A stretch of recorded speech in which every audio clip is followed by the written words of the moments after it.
Madam நீங்களா? வணக்கம். நான் ஒண்ணு உங்களை டிஸ்டர்ப் பண்ணலையே. இல்ல இன்னைக்கு சண்டே நீங்க தூங்கிட்டு இருப்பீங்கன்னு நினைச்சேன். ஐயோ இல்ல அப்படிலாம் ஒன்றும் இல்லை. நான் எப்பவுமே காலையில சீக்கிரம் ஏஞ்சிருவேன். எக்ஸசைஸ் முடிச்சுட்டு சீக்கிரமா சாப்பிட்டுருவேன். இதை நான் ரொட்டீனா பண்றது. கிரேட். இன்னைக்கு சண்டே நீங்க எதுவும் பண்ணிருக்க மாட்டீங்கன்னு நானே என் வீட்ல இருந்து பிரேக்ஃபாஸ்ட் பண்ணி உங்களுக்கு கொண்டு வந்திருக்கேன்.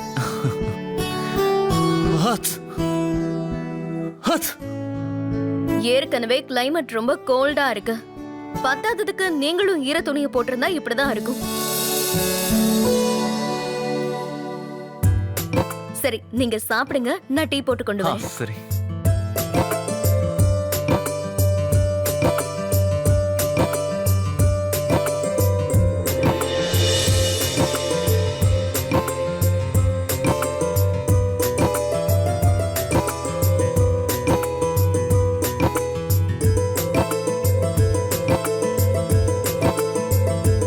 இந்தாங்க.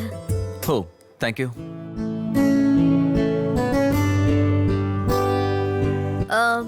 நீங்க என்ன ஒர்க் பண்றீங்க? நான் ஒரு பிரைவேட் கம்பெனில மார்க்கெட்டிங் எக்ஸிக்யூட்டிவா இருக்கேன். உங்களுக்கு என்ன வேலை இருக்கும்? அதை மட்டும் கேட்காதீங்க. சேல்ஸ் அண்ட் மார்க்கெட்டிங்கில் ப்ரெஷர் மட்டும்தான் இருக்கும், வேற எதுவுமே இருக்காது. உங்களுக்கு இன்னும் கல்யாணம் ஆகலல்ல? ஆக்சுவலா உங்க ப்ரெஷருக்கான காரணமே அதுவா மட்டும்தான் இருக்க முடியும். சரியா சொன்னீங்க. எனக்கு இன்னும் கல்யாணம் ஆகலதான். ஆனா என் பேரண்ட்ஸ் அதுக்காக ரொம்ப ஃபோர்ஸ் பண்றாங்க. சரி நான் கிளம்புறேங்க. என் ஹஸ்பண்ட் எனக்காக காத்திருப்பாரு.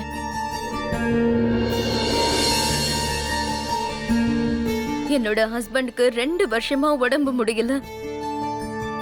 அவரு படுத்த படுக்கையா இருக்காரு. இந்த வாழ்க்கை எனக்கு ரொம்பவே சலிப்பா இருக்கு.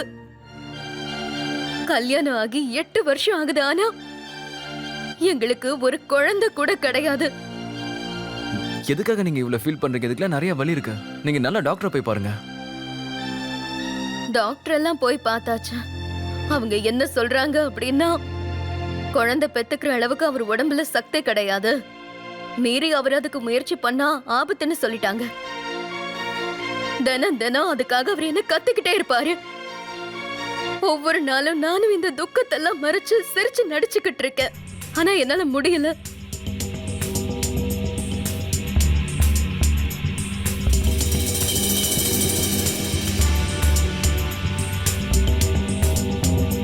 என்ன பாரு,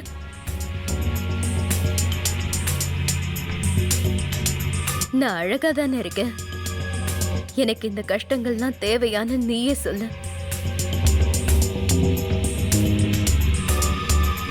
மேடம் நீங்க அழகா தான் இருக்கீங்க. நிஜமாவா?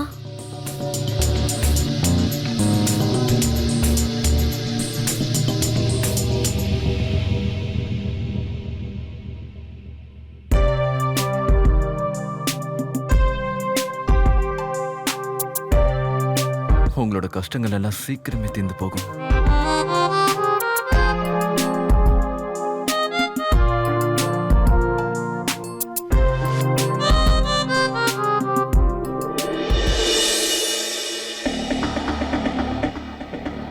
இந்தாங்க உங்க மாத்திரை. இன்னைக்கு மறந்து தூங்கிடாதீங்க. ஆனா இன்னைக்கான மாத்திரையை தான் நான் ஏற்கனவே எடுத்துக்கிட்டேனேமா. இந்த தூக்க மாத்திரையை நீங்க எடுத்துக்க மறந்துட்டீங்க. இந்தாங்க போடுங்க. எழுந்துருங்க.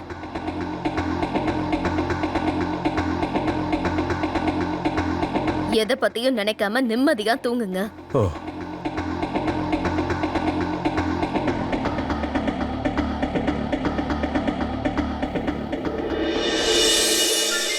நான் ஒன்னு சொல்லட்டுமா? இந்த விஷயத்துக்காக தான் நான் இவ்வளவு நாளா ஏங்கிக்கிட்டு இருந்தேன். கல்யாணம் பண்ணிட்டா மட்டும் ஒரு பொண்ணுக்கு சந்தோஷம் கிடைக்காது. என்னால அம்மாவாக முடியலன்ற கவலை எனக்குள்ள இருந்துகிட்டே இருக்கும். ஆனா இப்ப அது இல்ல. ஏன்னா என்னோட ஆசையெல்லாம் கொஞ்சம் கொஞ்சமா நிறைவேறுது. சீக்கிரம் முழுமையா நிறைவேறிடும்.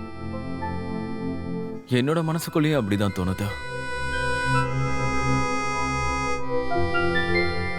சஞ்சய், நீ வந்துதான் எனக்கு சந்தோஷத்தை கொடுத்திருக்க. எனக்கும் அப்படிதான் தோணுது. இப்போ உன்னை யாரு தடுத்தது? நீதான் என்னை எதுவும் பண்ணாம இருக்க. அப்படியா? சரி, போட்டி ஆரம்பிக்கலாமா? யார் ஜெயிக்கிறாங்கன்னு பார்க்கலாம்.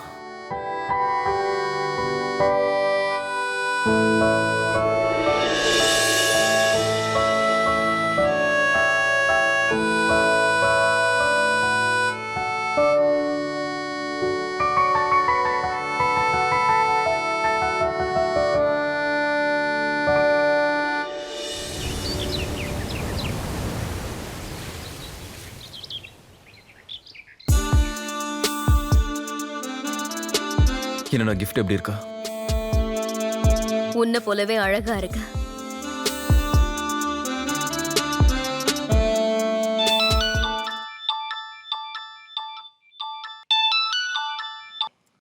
சொல்லுங்கண்ணா. சஞ்சய், கேக்குதா? டேட் ஃபிக்ஸ் பண்ணியாச்சு. என்னது புரியலண்ணா? அடுத்த மாசம் 7ஆம் தேதி உனக்கு கல்யாணம். நீ சீக்கிரமா கிளம்பி ஊருக்கு வா. சரிண்ணா, நீங்க எதுக்கும் கவலைப்படாதீங்க. நான் நாளைக்கே வீட்டுக்கு வந்துடுறேன். நான் போனை வச்சிடுறேன். ஆமாண்ணே, சரி, பாய். நான் இன்னைக்கு நைட்டே ஊருக்கு போய் ஆகணும். அம்மாவுக்கு உடம்பு சரியில்லையா? என்னாச்சு? அம்மாவுக்கு ஏகப்பட்ட ப்ராப்ளம் இருக்கா. இப்போ அண்ணா அது ரொம்ப சீரியஸ் ஆயிடுச்சுன்னு சொல்றாரு. சுச்சுவேஷன் எப்படி மாறும்னு என்னால சொல்ல முடியல. நீ எப்ப திரும்பி வருவ? அது எப்படி என்னால சொல்ல முடியும்? அங்க போய் பார்த்தா தான் நிலைமை என்னன்னே தெரியும். அம்மாவுக்கு உடம்பு சரியான உடனே நான் வந்துடுவேன்.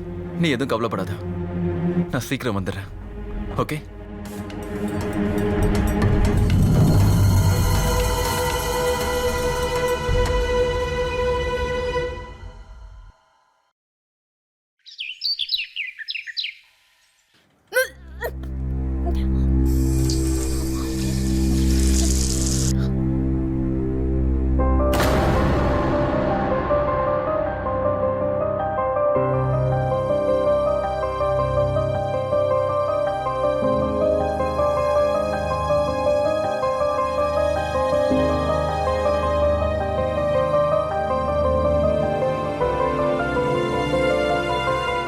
நீங்கள் அழைக்கும் வாடிக்கையாளரை தொடர்பு கொள்ள முடியவில்லை.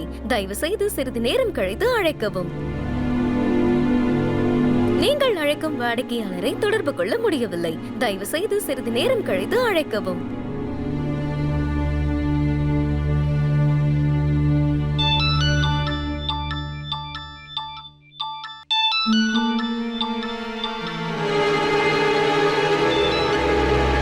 Hello hello hello Sanjay, Sanjay, நான் உனக்காக ஒரு குட் நியூஸ் வச்சிருக்கேன். ஹலோ சஞ்சய், கேட்க மாட்டேங்குது. ஹலோ, இங்க நெட்வொர்க் இஷ்யூ இருக்கு.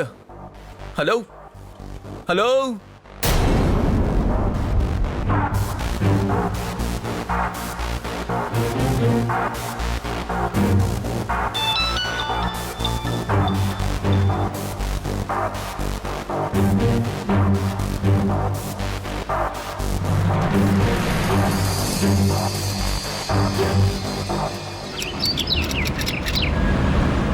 போன வாரம் ஃபுல்லாவே நெட்வொர்க் இஷ்யூவா?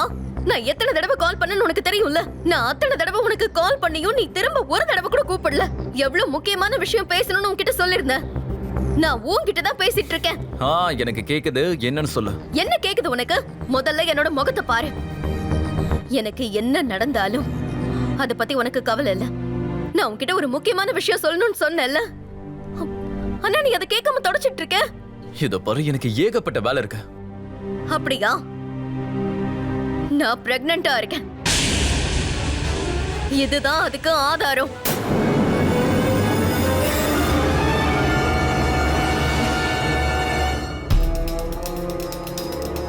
உனக்கு என்ன பைத்தியமா? நீ தானே இதுல சேஃப்டியோட இருந்திருக்கணும். அபார்ஷன் பண்றதை தவிர வேற வழியே கிடையாது. எனக்கு இந்த குழந்தை பிறக்கிறதுல சுத்தமா விருப்பமே கிடையாது. அபார்ட் சீக்கிரம் பண்ண. சஞ்சய், உன்னால அபார்ஷனை பத்தி எப்படி யோசிக்க முடியுது? உனக்கு தெரியும்ல, எனக்கு அம்மா ஆகுறது ஒரு கனவு. அப்படி இருக்கும்போது என்னோட கனவை நீ எப்படி கலைக்க நினைக்கிற?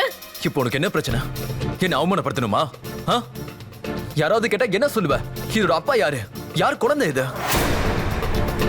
என்ன சொல்லுவ? எதுவுமே பேசாம அபார்ட் பண்ற வழியை பாரு. முட்டாள்தனமா பேசுற.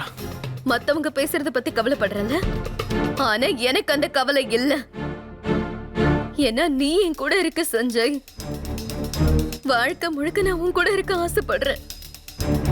இந்த குழந்தை தான் நம்ம 2 பேரோட காதலுக்கு அடையாளம்.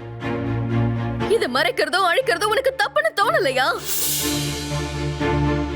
சஞ்சய், நான் சொல்றத கேளு.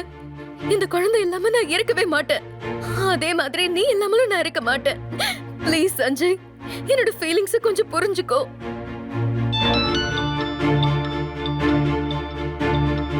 ஹலோ. அண்ணா, நான் ஒரு 2 நாள்ல வந்துடுறேன். எல்லாம் செட் ஆயிடுச்சு. சரி, ஓகே. நான் நாளைக்கு நைட்டு திரும்ப ஊருக்கு போறேன். நீ கிளம்பு.